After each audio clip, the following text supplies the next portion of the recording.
साला पागल है क्या? पागल बेवकूफ कहेगा, कुत्ता कमीना, जाहिल। अगर लग जाती मेरे फिर पता नहीं क्या चूतिया लोग पाल रखे हैं इस दुनिया कितनी में। मासूम से क्यूट सी लड़की है। निकल जाए यहाँ से बदतमीज। पता नहीं कितनी प्यारी लड़की नहीं दिख रही क्या? पागल कहेगा, लग जाती मेरे फिर। मैडम पूरी रोड खाली पड़ी है, यहीं को चढ़ाएगा तुम्हारे ऊपर।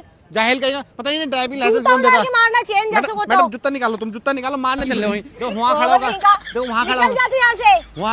वहाँ खड़ा होगा हंस रहा है। देखो साला कुत्ता कहेगा, हरामी। मैडम ऐसे लोगों को तो जेल में पहुंचा देना चाहिए। छपरी कहेगा, निकल जा यहाँ से तू, वरना तो बिल्कुल कमीना कहीं, कुत्ता कहेगा, बिल्कुल छिछोरा कहेगा साला। क्या हो गया मैडम? ये क्या बदतमीजी है?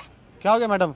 ये मेरी कमर पे हाथ भाई मेरे को एक बात समझ में नहीं आती, जैसे तुम लोग बड़े यूट्यूबर्स को सपोर्ट करते हो, छोटे यूट्यूबर की वीडियो आते हैं उसको कैसा था मेरे कमर पे हाथ भाई? मैं अभी वीडियो को देखो, उस पर मेरी मेहनत की होती है भाई, और सब्सक्राइब और लाइक करने के पैसे थोड़े लगते हैं, तो थोड़ा सा सपोर्ट दिखा दिया करो छोटे यूट्यूबर्स को।